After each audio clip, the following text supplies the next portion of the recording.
పిల్లలు కావాలనే మీ కలను నెరవేర్చుకోండి. మొదటి కన్సల్టేషన్, మొదటి స్కానింగ్ ఉచితం. వివరాల కొరకు హెగ్డే ఫెర్టిలిటీని సంప్రదించండి. సో చాలామంది మనీ మంత్ర క్లాసెస్ ఎప్పుడెప్పుడు ఎక్కడెక్కడ ఉంటాయని చెప్పేసి అడుగుతున్నారు కాబట్టి సో ఫస్ట్లీ మనీ మంత్ర క్లాసెస్ అయితే 29th డిసెంబర్ మాత్రం అనంతపూర్లో ఉంటుంది. 26th జనవరి 2025 విశాఖపట్నంలో ఉంటుంది. 2nd ఫిబ్రవరి 2025 తిరుపతిలో ఉంటుంది.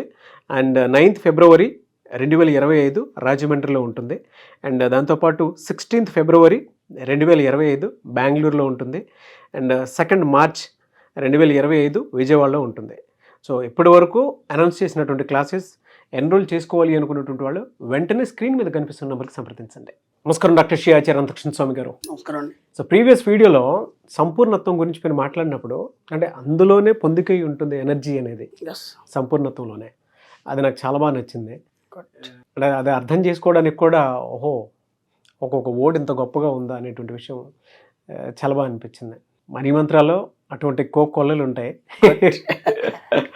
బట్ ఇక్కడ చెప్పేది చిన్నదైనా సరే అది పెద్ద మీనింగ్గా మారుతుంది. మామూలు సబ్జెక్ట్ కాదండి. ఎందుకంటే ఇప్పుడు దాదాపు 700 వీడియోలు ఇవి, ఇంకా బయట మనం కూడా చేసిన ఒక దాదాపు 800 వీడియోలు, దాంతోపాటు ఇన్ని క్లాసులు చెప్పింది చెప్పకుండా చెప్పడం అంటే ఆ సబ్జెక్ట్ మీద మనం ఎంత రీసెర్చ్ చేస్తే ఇంత సబ్జెక్ట్ వచ్చింది. ఎందుకంటే ఎంత వీలైతే అంత సులభతరం చేయాలనేది ఆలోచన తప్ప ఇంకోటి ఏం లేదు. ఇక్కడ మనం ఏం చేస్తున్నామంటే భిన్నంగా ఆలోచిస్తున్నాం. ఆ భిన్నత్వం అనేది ఏమవుతుందంటే అందరికి సమానత్వంగా పంచబడి వాళ్ళు కూడా వాళ్ళ జీవితంలో ఐశ్వర్యాన్ని, డబ్బును పొందడం అనేది జరుగుతుంది. 693వ మనీ మంత్ర వీడియో ఈ వీడియోలో ఏం చెప్తున్నారు? భిన్నత్వం గురించే చేద్దాం మనం. ఒక కంపెనీ ఉందండి. ఆ కంపెనీ ఏం చేసిందంటే ఒక రిప్రజెంటేటివ్ని పంపించింది. షూస్ కంపెనీ అదేం చేసిందంటే ఒక రిప్రజెంటేటివ్ని పంపించింది. ఒక దీవి ఉంది, ఆ దీవి పంపించి మన షూస్ అక్కడ నడుస్తాయా లేదా చూసిరమ్మన్నాడు. రిప్రజెంటేటివ్ వెళ్ళాడు, ఒక వారం రోజులు ఉన్నాడు, అక్కడ అంతా ఎంక్వైరీ చేశాడు, వచ్చేసాడు. మీటింగ్ పెట్టారు. పెట్టిన తర్వాత ఇతను అన్నాడు అక్కడ ఎవరికి అసలు చెప్పులు కూడా లేవు, చెప్పులు అంటే ఎందుకు కూడా తెలియదు, అలాంటి దగ్గర మన కంపెనీ ఎలా నడుస్తుంది, కాబట్టి వేస్ట్, అక్కడ పెట్టండి, డబ్బులు వేస్ట్, సమయం వేస్ట్ అన్నాడు. సరే ఆ తర్వాత ఇంకొక అబ్బాయిని పంపించారు రిప్రజెంటేటివ్ని. వీడు ఒక వారం రోజులు రీసెర్చ్ చేసి వచ్చాడు. వచ్చిన తర్వాత ఇప్పుడు ఈ అబ్బాయి భిన్నంగా ఆలోచించడం మొదలుపెట్టాడు.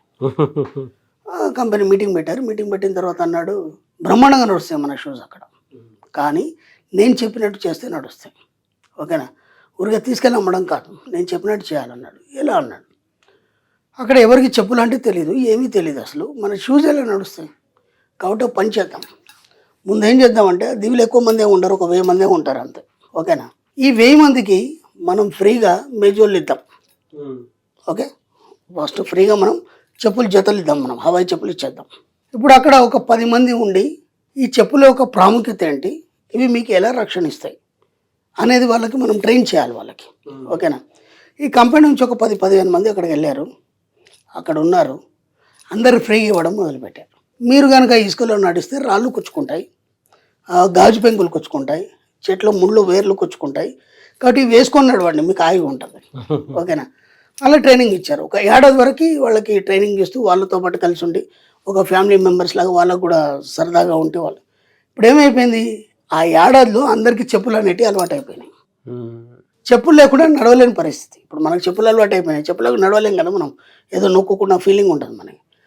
ఆ తర్వాత ఏం చేశారంటే నెక్స్ట్ ఇయర్ ఏం చేశారంటే ఇప్పుడు మనం ఏం చేయాలంటే ఆ జత ఏదైతుందో మనం బయట 10 రూపాయలకు అమ్ముతున్నాం, ఇక్కడ మనం రూపాయికి ఇస్తాం, ఓకేనా. బయట మనకు మార్కెట్ బాగుంది, ఇక్కడ రూపాయికి ఇచ్చేంత మాత్రం నష్టం లేదు కదా అని చెప్పేసి ఇంకో 1 ఇయర్ ఏం చేశారంటే వాళ్ళు మెల్లిగా ఒక రూపాయికి ఒక జత ఇవ్వడం అనేది మొదలుపెట్టారు. అప్పటి వరకు వీళ్ళకి అలవాటు అయిపోయింది కదా, అవును, చెప్పలేకుండా నడవలేరు కదా, రూపాయి పెద్ద సమస్య కాదు కాబట్టి రూపాయి పెట్టుకుని వాళ్ళు జతలు వేసుకొని హాయిగా నడుస్తున్నారు. ఈ 1 ఇయర్లో ఏం చేశారంటే ఆ చెప్పుల్లో ఎన్ని రకాలు ఉంటాయి వాళ్ళకి ఇంట్రడ్యూస్ చేశారు. కేవలం హవాయి చెప్పులే కాదు, సోలేంది, దాని పట్టీలేంది, ఇవి ఎలా పనిచేస్తాయి, మీకు ఎలా కన్వీనియన్స్ వస్తాయి, కాళ్ళకి ఎలా పట్టు వస్తాయి, ఈ రబ్బర్ అయితే ఎలా పట్టుకుంటుంది, ఈ రబ్బర్ అయితే ఎలా పట్టుకుంటుంది, ఈ 1 ఇయర్ అంతా వాళ్ళకి అందరికీ ట్రైనింగ్ ఇవ్వడం అనేది జరిగింది. దాంట్లో ఏం చేశారంటే మీరు చేపలు పట్టడానికి సముద్రంలోకి వెళ్తారు, దానికి ఎలాంటి షూస్ వేసుకోవాలి, ఇసుకలో నడిచినప్పుడు ఎలా వేసుకోవాలి, ఇంట్లో ఉన్నప్పుడు ఎలా వేసుకోవాలి, వాటన్నిటి ఇంట్రడ్యూస్ చేశారు. అవన్నీ కూడా రూపాయే, అవన్నీ కూడా రూపాయే. బయట మనకు 10-20 రూపాయలు 50 రూపాయలు ఉండొచ్చు కానీ అవి రూపాయి అక్కడ. ఆ 1 ఇయర్లో అవన్నీ అలవాటు అయిపోయినాయి వాళ్ళకి. 2 ఇయర్స్లో చెప్పులు అంటే ఏంది తెలిసింది, వాటి యొక్క ఉపయోగాలు తెలిసింది, ఆ తర్వాత అవి ఎలా పనిచేస్తాయి అనేది కూడా తెలిసిపోయింది 2 ఇయర్స్లో. థర్డ్ ఇయర్ ఏం చేశారు, 5 రూపాయలు జీతం పెట్టేశారు. ఆల్ వెరైటీస్ అక్కడ పెట్టేశారు. ఓకేనా, ఏదన్నా కొనండి 5 రూపాయలు. ఇప్పుడు ఏమైపోయింది, వాళ్ళు చెప్పులు లేకుండా దాంట్లో ఎన్ని వెరైటీస్ ఉన్నాయి, నడవలేని పరిస్థితి, అవి ఎలా పనిచేస్తాయి వాళ్ళకి మొత్తం అలవాటు అయిపోయింది. 4th ఇయర్ ఏం చేశారంటే బయట ఏం రేట్ ఉందో అదే రేట్ పెట్టారు అక్కడ. ఆ తర్వాత ఇంకా 4-5 కంపెనీలు వచ్చినాయి. కానీ ఫస్ట్ నుంచి ఇదే కంపెనీ 3-4 సంవత్సరాల నుంచి ఇదే అలవాటు అయింది కాబట్టి వాళ్ళు వేరే కంపెనీ కొనడం అనేది ఆపేశారు. ఈ కంపెనీ సెల్సే ఎక్కువ ఉన్నాయి. అదేదో కాదు బాటా కంపెనీ. భిన్నంగా ఆలోచించడం అంటే అంతకుముందు పోయిన రిప్రజెంటేటివ్ అదే దీవిలో ఉన్నాడు, వాళ్ళతోనే ఉన్నాడు. మనకేమనిపిస్తుంది అంటే ఒక బిజినెస్ పెట్టేప్పుడు కానీ లేదంటే ఒక వ్యాపారాన్ని కొత్తగా మనం మొదలుపెట్టినప్పుడు కానీ అసలు ఈ ఏరియాలో ఏం నడుస్తుంది, ఈ ఏరియాలో మనం ఫస్ట్ ఏం చేస్తామంటే ఆ ఏరియాలో ఒక 3 రకాల జనాలు ఉంటారు. ఓకేనా, వాళ్ళ యొక్క మనస్తత్వాన్ని మనం గెస్ చేస్తాం. ఓకేనా, ఆ తర్వాత ఆ ఏరియాలో జనాభాని గెస్ చేస్తాం. ఓకేనా, దాంట్లో ఎంతమంది దీన్ని ఇష్టపడతారు అనేది ఆలోచిస్తాం మనం. ఇది ఎంతమందికి చేరుతుంది, ఈ ఇంతమంది చేరడం వల్ల మన బిజినెస్ ఎంత అవుతుందని మనం ఆలోచిస్తాం. ఇవన్నీ కాదు, ఇక్కడ ఫస్ట్ ఏం చేయాలంటే వ్యాపార రంగంలో ప్రతిదీ ముందు అలవాటు చేయాలి. అలవాటు చేసేదాకా ఏ బిజినెస్ కూడా నడవదు. అర్థమైందా? అలవాటు అయిన తర్వాత ఏమవుతుందంటే వాడు దానికి అలవాటు పడిన తర్వాత వేరే దిక్కు వెళ్ళాడు.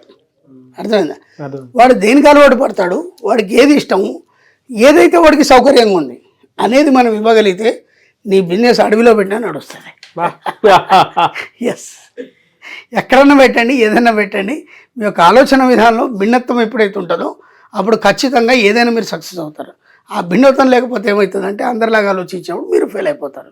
చాలా బిజినెస్ ఫెయిల్ కావడానికి అదే కారణము, చాలా బిజినెస్ సక్సెస్ కావడానికి ఇదే కారణం. ఆ థాట్ ప్రాసెస్ కూడా ఎదుటివాడికి ఉపయోగపడే విధంగా భిన్నత్వంగా ఉంటే సరిపోతుంది. ఎస్, ఇప్పుడు చిన్న ఎగ్జాంపుల్ ఏంటంటే మనం స్టార్ బక్స్ గురించి ఇంతకుముందు మన వీడియోలో మాట్లాడుకున్నాం.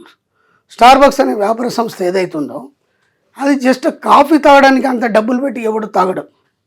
ఇది బాగా గుర్తుంచుకోండి. ఒక్కో కాఫీ వచ్చి మనకి 700, 400, 300 ఉంటుంది. బయట మనకు ఒక 10 రూపాయలు, 20 రూపాయలు కూడా దొరుకుతుంది. వాడు ఎందుకు అక్కడ వెళ్ళి తాగుతాడు? వాడు ఏం చేస్తాడంటే కాఫీ అనే పేరు పెట్టి వాళ్ళకు ఒక ఎక్సలెంట్ అట్మాస్ఫియర్ కల్పించాడు. అంటే ఊరి బయట ఇవన్నీ ఎక్కడ ఉంటాయి మనకి, ఊరి బయట పెద్ద పెద్ద రెస్టారెంట్లో ఉంటాయి. అక్కడ అట్మాస్ఫియర్ ఏంటంటే కాఫీ తాగడం అనే కారణంతో వీళ్ళు బిజినెస్ గురించి మాట్లాడుకుంటారు అక్కడ. అర్థమైందా? వ్యాపారాన్ని ఎలా చేయాలి, ప్లాన్స్, ఎంతసేపు అయినా కూర్చో, నీకు బోర్ రాదు, మంచి ఏసీ ఉంటుంది, అన్ని సౌకర్యాలు ఉంటాయి.